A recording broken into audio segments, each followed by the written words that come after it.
Salut à toute la communauté de rivalité espagnole. Joao Cancelo, un retour au FC Barcelone en question.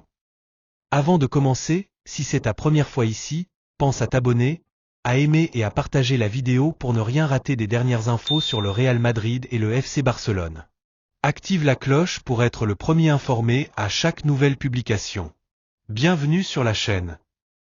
Joao Cancelo, un nom qui a marqué la saison 2023 à 2024 au FC Barcelone, continue d'alimenter les débats.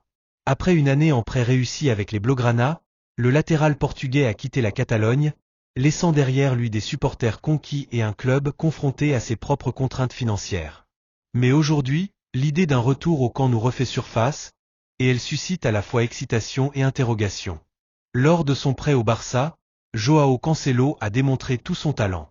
Sa polyvalence sur le flanc droit et sa capacité à contribuer offensivement ont grandement renforcé l'effectif de Xavi. À plusieurs reprises, le Portugais a été décisif, et sa vision de jeu a permis à l'équipe de réaliser des performances solides.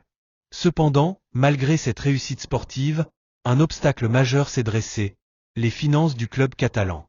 Le FC Barcelone, toujours en lutte avec les contraintes imposées par le fair-play financier, n'a pas pu transformer le prêt en un transfert définitif. À l'été 2024, Cancelo a finalement pris la direction d'Al Hilal, l'un des clubs les plus ambitieux d'Arabie Saoudite. Ce transfert, évalué à environ 30 millions d'euros, a permis à Manchester City, son club d'origine, de conclure une belle opération financière.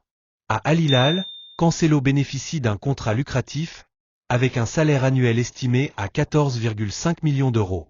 Mais ce choix de carrière, bien que financièrement avantageux, ne semble pas totalement combler le joueur.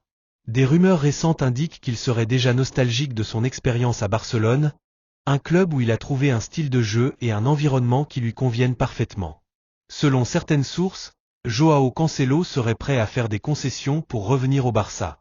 Le joueur aurait même exprimé sa volonté d'accepter des conditions salariales moins avantageuses pour faciliter son retour. Une démarche qui témoigne de son attachement au club et de son désir de retrouver la scène européenne au plus haut niveau. Cependant, la situation n'est pas si simple. Le directeur sportif du FC Barcelone, Deco, aurait d'autres priorités pour renforcer l'effectif. Avec un budget limité, le club doit faire des choix stratégiques, et pour l'instant, un retour de Cancelo ne figure pas en tête de liste. Le FC Barcelone se trouve donc face à un dilemme. D'un côté, Cancelo offre des garanties sportives indéniables et pourrait résoudre les problèmes récurrents du club au poste de latéral droit. D'un autre côté, l'arrivée d'autres renforts jugés plus urgents pourrait passer en priorité. Cette situation reflète les défis actuels du Barça. Malgré une amélioration sportive, le club reste en reconstruction sur le plan financier. Les dirigeants doivent trouver un équilibre entre ambition sportive et gestion prudente des ressources. Alors, Joao Cancelo foulera-t-il à nouveau la pelouse du Camp Nou? Rien n'est moins sûr. Les prochaines semaines seront décisives pour clarifier son avenir, mais une chose est certaine. Son nom continuera de faire rêver les supporters catalans. Pour l'instant, il appartient aux joueurs et à ses agents de maintenir la pression et au Barça de revoir ses priorités. Dans un football où les émotions et la stratégie s'entrelacent, l'histoire de Cancelo et du FC Barcelone pourrait bien réserver encore quelques surprises. En attendant, les fans du Barça scrutent chaque mouvement de leurs dirigeants, espérant voir revenir celui qui a déjà prouvé qu'il avait sa place dans l'histoire du club. Si tu as aimé cette vidéo, n'hésite pas à laisser un like et à t'abonner pour rester informé des dernières actus sur les deux rivaux espagnols. Merci pour ton soutien.